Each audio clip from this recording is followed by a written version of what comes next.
ஒன்றுமே தெரியாது. நான் வீட்டுட்டு கூட வெளியே வந்ததில்லை கண்ணு. உண்மையிலே தங்க இங்கே பாருங்க கண்ணு, நாங்கள் வந்து எங்கள் வீடு ஒரு சின்ன வீடு, எங்களுக்குன்னு ஒரு உலகம், ஒரு சின்ன சாலை, அதில் தான் கொஞ்சம் இருக்கு. அதுவே நாங்கள் ரொம்ப ரொம்ப பெரிய கோயிலை நினச்சி நான் கதையாக இருக்கிறேன். ரயிலை வந்து சென்னிமலை ஆண்டவன் கோயிலுக்கு போவாங்கன்னு ஈங்கூர் போகிற போது தான் இந்த ரயிலை கண்ணில் பார்த்துருக்குறேன். இன்னும் இது வரைக்கும் ரயில் ஏறினது கூட தெரியாது. என்னைக்காவது ஒரு நாளைக்கு ஆனால் ரயில் இன்றைக்கி 2-3 நாளைக்கு முன்னாடி சென்னிமலை கோயிலுக்கு போனேன். இன்னும் ரயிலை பார்க்கலடா, காரை கொஞ்சம் நேரம் ரயிலை பார்த்துட்டு போனேன். ஆனால் அந்த மாதிரி ஒரு சின்ன இதில் நான் அப்படியே வளர்ந்துட்டுவேன். அதுவாக நாங்கள் என்ன சொல்ல நினைக்கிறோன்னா, சின்னதுலேருந்து நாங்கள் ஒன்லி தொழில், உழைப்பு உழைப்பு உழைப்பு, அதுதான் வர்றகிட்ட அன்பா பண்பா பாசமாக பேசுவேன். அது மட்டுமே கண்ணு எனக்கு ஒரு இது. அந்த உழைப்பை தவிர நாங்கள் 2 பேருக்கு எனக்கு மேரேஜ் ஆகிற போது கண்ணு எனக்கு 19 வயசு, இவளுக்கு 13 வயசு, 8ஆவது. எங்கள் அப்பா ஐயா நிச்சயம் பண்ணிட்டு வந்தால் உனக்கு இந்த மாதிரி மேரேஜ் ஃபிக்ஸ் பண்ணிக்கிறேன்னு சொன்னாங்க கண்ணு. நாங்கள் அதிலிருந்து அப்படியே நாங்கள் தொழில் அதிலிருந்து கொஞ்சம் கொஞ்சமாக படிட்டு வசதியாகவும் இருந்திருக்கிறேன், வசதி இல்லாதையும் இருக்கிறேன். சில காலகட்டத்தில் வந்துங்கன்னு எங்கள் பாப்பாவுக்கு தாவணி வாங்குற கூட காசு இல்லாத சொல்கிறேன். கஷ்டம். காலேஜ் போகிறபோது 50 பைசா 10 ரூபா 50 பைசா டிக்கெட்டு, 10 ரூபாய் கஷ்டப்பட்டு சேர்த்திடுவோம். அந்த 50 பைசா கிடைக்காது.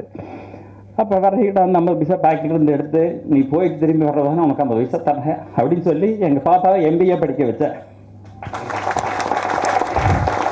இது வரைக்கும் எங்களுக்கு செல்லில் வந்து பச்சை பட்டன் சேவை தவிர வேறு எதுவுமே தெரியாது. ஃபோன் அட்டன் பண்ணுவோம், திரும்பி முடிச்சோன்னே சாயங்காலம், அது அவ்வளோதான் தெரியும், வேறு எதுவும் தெரியறதில்ல. நான் வர்ற குழந்தைகளுக்கு, அதாவது இப்போ பத்திரிக்கைக்காரர் வர்றாங்க, தொழில்துறைக்காரர் வர்றாங்க, நிறைய பேர் எங்கள் வீட்டுக்கு, அதாவது எல்லாம் வர்றாங்க. நாங்கள் அதில் வந்து எங்கள் கோயில் அவ்வளோதான். ஒரு சின்ன எங்களுக்கும் ஒரு சின்ன வட்டம், ஒரு சின்ன சாலை, எங்களுக்கு அதே போது. வெளியே வர்ற விரும்பலை, எல்லாரும் அதில் வர்றாங்க. நாங்கள் அதில் நினச்சி, அப்பா நீங்கள் எப்படிங்கப்பா இந்த மாதிரிலாம் இருக்கிறீங்க, நீங்கள் எப்படி இந்த மாதிரி இது பண்ணுறீங்க, எப்படி உங்கள் நேம் இப்படி ஆச்சு அப்படின்னு கேட்டால் நான் எனக்கு என்ன சொல்லுவாங்கன்னு, தங்க நான் என்ன வேலை செய்கிறேன்னு எனக்கு முக்கியம் இல்லை கண்ணு.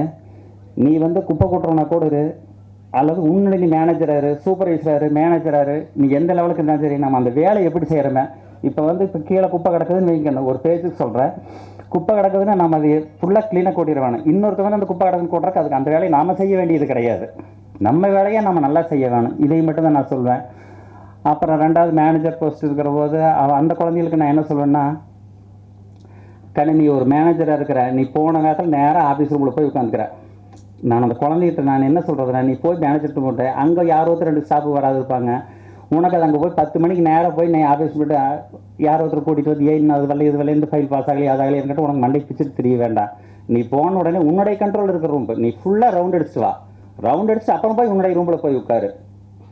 அப்போ தான் அது தொழில் வரும். நீ அந்த மாதிரி நல்லா செய்ய வேணும். அதுவாக நான் வேறு என்ன நினைக்கிறேங்கன்னா, என்னுடைய அனுபவத்தை சொன்னாங்கன்னா, காசு பணங்கிறது அது வேண்டாம்.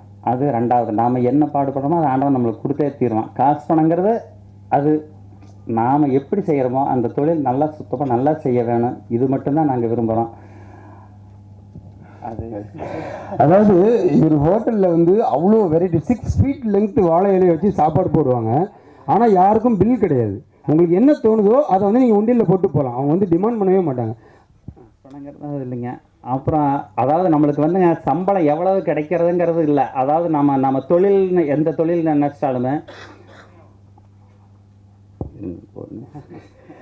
ஓகே, அது ஒன்றும் இல்லைன்னா இதான் இந்த நேர்மையும் இந்த எளிமையும் தான் எங்களை வந்து இங்கே இம்ப்ரெஸ் பண்ணிச்சு. அந்த தொழில் வந்து நான் என்ன நினைக்கிறேன்னா, இந்த காசுக்கு இந்த வேலை செய்கிறது, இந்த காசுக்கு இப்போ நம்ம ஒருத்தர்கிட்ட தொழில் பண்ணிட்டு இருக்கிறோம். ஒரு 10,000 கொடுக்குறாங்க, அல்லது 50,000 கொடுக்குறாங்க, 1,00,000 ரூபா கொடுக்குறாங்க. அவங்க கொடுக்குற காசுக்கு இதே போது சம்பளம். இந்த வேலை என்னால் செய்ய முடியும்னா அவங்க தொழில் செய்ய முடியாது. அந்த தொழில் அது இருக்க வேண்டிய அவசியம் இல்லை.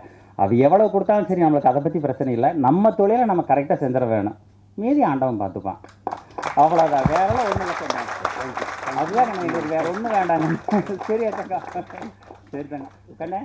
எல்லாருக்கும் ரொம்ப வணக்கங்க. எங்களை இவ்வளோ பெருசு கௌரவப்படுத்தி எங்களுக்கு கூட்டிகிட்டு வந்ததுக்கு எங்களுக்கு ரொம்ப சந்தோஷம். நாங்கள் வெளி உலகத்தையே பார்க்காதையா மெட்ராஸ் இன்னைக்கு தான் வந்திருக்கிறோம். வந்திருக்கிறாங்க எல்லாம் நினைச்சு ரொம்ப நன்றிங்க. எல்லாருமே எங்க குழந்தைங்க நாங்க எல்லாரும் நல்லா இருக்கிறது ரொம்ப ரொம்ப ரொம்ப ரொம்ப ரொம்ப ரொம்ப வாழ்த்துறோம். எல்லாரும் ரொம்ப நல்லா இருங்க சரிங்களா. எல்லாருமே எங்க குழந்தைங்க தான். நீங்க எல்லாரும் எங்க வீட்டுக்கு ஒரு நாளைக்கு வாங்க.